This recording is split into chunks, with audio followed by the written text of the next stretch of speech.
Assalamualaikum. Hai guys, welcome to our channel di channel Saira Kazia.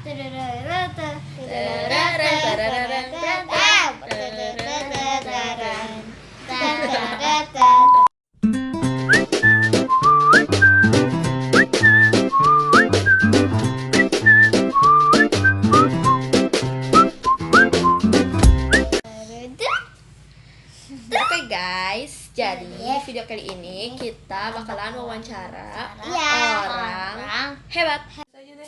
Hari ini kita mau wawancara Ibu Siska Prabawaning Tias. Beliau adalah Kepala Program Pascasarjana Universitas Paramadina. Tahu gak? Hayo. Yang tahu komen. Yang tahu komen ya di bawah Atau di Instagram. Iya.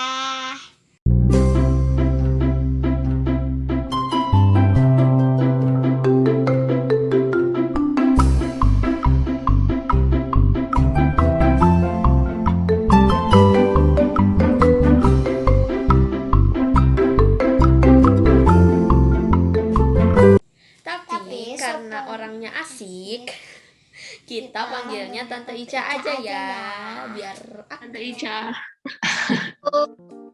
Morning. Assalamualaikum. Tante Ica. Assalamualaikum. Oke. Langsung aja yang pertama ya. Apa sih pemimpin amanah menurut Tante Ica? Oke, pemimpin amanah menurut saya adalah pemimpin yang melaksanakan amanah, ya, amanah memimpin dengan hati dan tanggung jawab. Singkatnya gitu ya. Ya. Pengalaman berkesan pas yang berpengaruh sama posisi Tante Ica sekarang. Oke, kebetulan saat ini saya diamanatin untuk jadi ketua program studi Magister Ilmu Hubungan Internasional, gitu ya, atau Paramadina Graduate School of Diplomacy. Jadi yang paling menarik sebelum dapat amanah untuk jadi ketua program studi adalah karena amanahnya tiba-tiba, gitu ya. Amanahnya tiba-tiba, saya baru pulang selesai kuliah dari Berlin, tiba-tiba diminta Ibu Dekan waktu itu, bisa nggak sekarang jadi ketua program studi.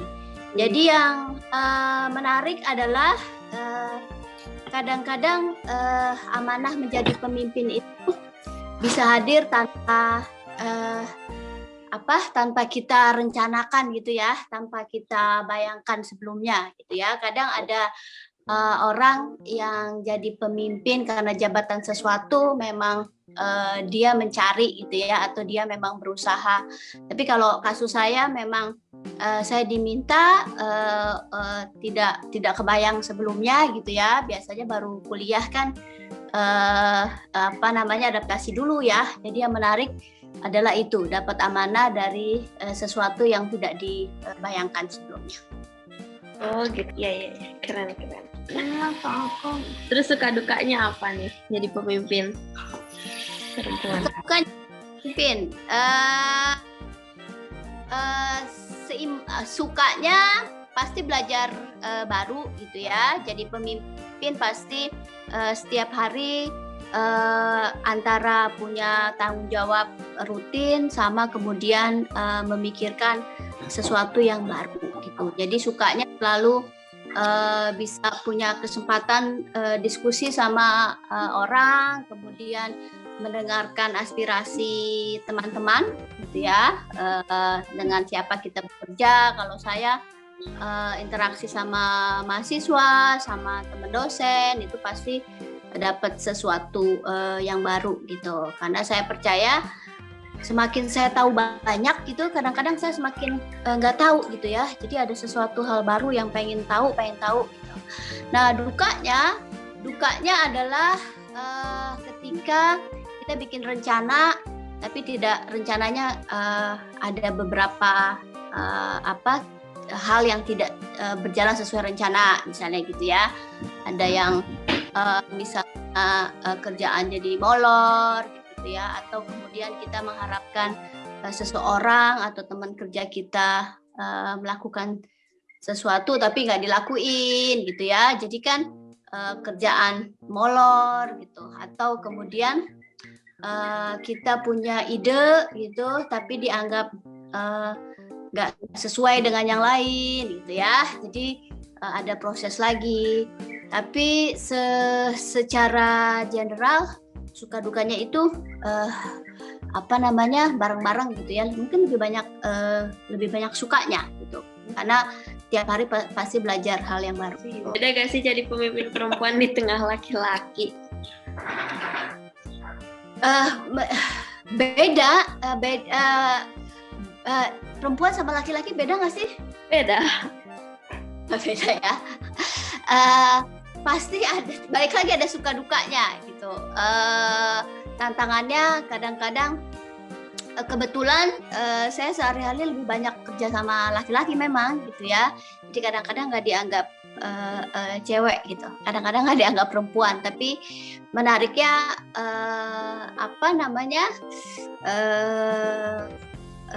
kalau saya nggak pernah terlalu mikirin beda laki sama perempuan gitu ya, karena kalau kerja, kalau udah fokus gitu asik-asik aja sih gitu ya. Tapi ya bedanya paling kalau laki-laki tuh kadang-kadang ya apalagi kalau yang suka ngerokok gitu. Kebetulan saya nggak suka ngerokok gitu ya, jadi kadang mereka bisa kerja kalau dengan rokok gitu. Jadi saya harus cari waktu mereka ngerokok deh, nanti kita ngobrol gitu. Tapi sehari-hari karena saya banyak kerja sama teman-teman laki-laki ya, jadi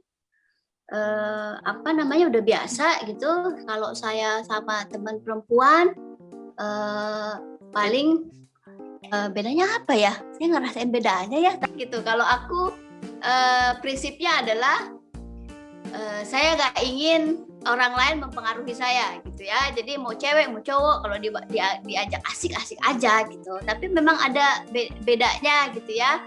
Kalau sama laki-laki cenderung bisa bahasa Indonesia itu straightforward, terus terang gitu ya, bla bla bla bla gitu ya. Kalau sama perempuan mungkin lebih ke perasaannya dulu yang disentuh gitu ya. Jadi ya mungkin bedanya itu. Oh gitu. Sekarang mimpi yang masih pengen dicapai sama Tante Ica apa? Mimpinya bikin sekolah gitu ya, pengen bikin universitas kayak Mama bikin TK PAUD gitu ya. Karena kayaknya dunia pendidikan ke depan dengan revolusi teknologi yang baru itu semakin menantang, karena pendidikan itu kan intinya adalah menyiapkan kemampuan kognitif kemampuan pengetahuan gitu ya, dan kemampuan skill untuk menghadapi dunia lah ya, kira-kira gitu. Nah, jadi pengen banget nih bisa bikin sekolah sendiri ya. Wow, keren. Amin, semoga tercapai. Ada 2 pengalaman paling seru apa ya? Pertama dulu ketika diminta untuk ngurusin training gitu ya, pelatihan gitu, semuanya cowok 20 orang. Tanya dari tentara, polisi, anggota DPR gitu. Yang ngurusin aku sendiri cewek. Jadi harus pahamin bapak-bapak gitu ya, semuanya bapak-bapak. Aku sendiri cowok, apa namanya, cowok. Aku ada fotonya nih ya, foto di antara lelaki-lelaki. Bentar, asal. Ini karena sangat berkesan, jadi aku ada fotonya. Tuh. Tuing ya, semuanya cowok, bapak-bapak gitu. Aku ciri Banyak banget. udah kecil gitu ya. Memuntung banget ya. Jadi ini mungkin pengalaman terapi pertama yang meningkatkan kepercayaan diri gitu ya, karena terlahir sebagai manusia Lilliput gitu ya, hobbit, nggak kayak Mama Desi gitu tinggi besar. Jadi Emang foto yang tadi itu di mana? oh itu di Belanda tahun 2005. Nah, itu pertama menarik berkesan sekali. Kedua terakhir kemarin tuh ketika tadi ya cerita dapat amanah jadi ketua program studi sekarang gitu, baru pulang dari Berlin, tiba-tiba diberi amanah ya, nggak kebayangin sebelumnya gitu. Terus harus ngurus borang akreditasi. Nah, Mama Badal paham tuh rasanya ngurusin borang akreditasi. Tapi alhamdulillah dapat A gitu ya. Dengan segala ketahuan ngurusin dari A sampai Z gitu ya. Melaporkan sesuatu yang bukan kita lakukan tapi orang lain lakukan gitu. Itu pengalaman luar biasa yang intinya bikin kita berkembang gitu ya. Itu mungkin. Wow, keren. Tante Ica kan sekolahnya di luar negeri. Seru gak? Terus gimana sih biar bisa sekolah di luar negeri kayak Tante Ica? Itu seru. Gimana caranya? Pertama yang harus dilakukan adalah mimpi dulu gitu ya. Saya selalu percaya, tadi ditanya mimpinya apa, kita harus punya mimpi gitu ya, sesuatu yang pengen kita raih gitu. Jadi saya juga nggak pernah kebayang dulu pengen bisa sekolah di luar negeri gitu ya, karena nggak mungkin pengen sekolah di luar negeri minta duit sama bapak ibu gitu ya, nggak mampu juga gitu. Jadi pertama yang harus dilakuin mimpi gitu. Mimpi pengen sekolah, yang pasti kalau mau sekolah ke luar negeri itu harus siap-siap jauh dari bapak ibu ya gitu. Jadi memang ada keinginan kita bisa mandiri gitu. Jadi caranya adalah pertama bermimpi itu, kedua mulai bikin rencana bagaimana caranya meraih mimpi. Jadi ketika pengen kuliah di luar negeri nggak kebayangin caranya, terus cari informasi gitu ya, cari mempersiapkan semua gitu. Nah, termasuk tadi tuh pengalaman pertama tuh ke Belanda itu jadi motivasi. Wah, bisa juga nih saya kuliah di luar negeri gitu. Jadi pertama mimpi dulu, karena saya percaya ketika mimpi kita punya mimpi, terus punya semangat, punya keinginan gitu ya. Alhamdulillah sih pengalaman aku, alam pasti mendukung kalau kita kerja keras meraih mimpi gitu.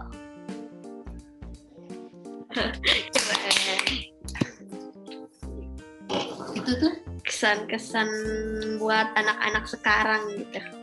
Kesan-kesan. Nasihat. Kesan buat anak sekarang. Oh, ini satu yang kemarin aku sempat omongin. Pertama kesan ya. Kayaknya anak-anak sekarang ini lebih pintar gitu ya. Muncul dengan segala teknologi baru. Dulu zamannya aku sama mama nggak ada. Kebayang nggak sih? Nggak ada telepon, nggak ada wifi, gitu ya. Kita asik-asik aja. Jadi anak-anak sekarang itu hidup di dunia yang penuh kemewahan ya, kira-kira begitu. Jadi kesan buat anak sekarang bersyukurlah, berterima kasihlah hidup di dunia yang jauh lebih baik ketika saya dulu kecil gitu ya, mungkin pilihannya sedikit. Pesannya adalah pertama harus mulai bisa mencintai diri sendiri ya. Itu kemarin aku sempat ngomongin itu bahwa ketika kita diberi amanah untuk jadi pemimpin atau berada di situasi yang mengharuskan kita jadi pemimpin, hal pertama yang harus dilakukan adalah mencintai diri sendiri. Jadi kalau buat saya, pemimpin itu dimulai dengan memimpin diri sendiri. Gitu. Ya, jadi kalau kita sudah memimpin diri sendiri, berarti kita insya Allah itu bisa juga memimpin orang lain. Karena buat saya memimpin itu gak sama dengan jadi bos gitu. Jadi kalau biasanya kalau jadi bos itu identik dengan nyuruh-nyuruh gitu ya, nyuruh-nyuruh orang. Kemudian ada katanya bosi. Kalau saya percaya memimpin itu adalah mampu menginspirasi orang lain gitu ya, orang-orang yang bekerja sama saya untuk bekerja dengan riang gembira dan menunjukkan kemampuan terbaik dia gitu. Jadi gimana caranya mencintai diri sendiri? Pertama, mencari tahu apa kelemahan kita gitu ya, apa sih yang kita anggap kelemahan, dan kemudian menemukan kita kekuatannya apa gitu, dan kemudian mencari sesuatu yang kita suka gitu. Karena sepanjang pengalaman saya gitu ya, kalau kita melakukan sesuatu yang kita suka, itu pasti selalu riang gembira gitu. Kata kuncinya selalu saya kalau bekerja itu selalu dengan hati riang gembira gitu. Insya Allah nggak tertekan dan lain-lain. Ini pesan-pesan buat adik-adik, buat generasi muda gitu. Mulailah mencintai diri sendiri gitu ya, dan berkarya dan bekerja untuk sesuatu yang kalian cintai. Insya Allah bisa bermanfaat orang. Tujuannya adalah bermanfaat buat orang. Iya. Oke. Udah Tante, makasih. Oke. Sama ya. Inspirasi. Ya.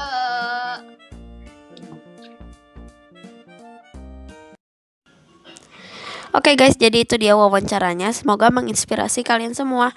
Makasih buat Tante Ica, dan makasih juga buat kalian semua yang udah nonton. Jangan lupa like, comment, share, and subscribe. Let's go 100 subscriber.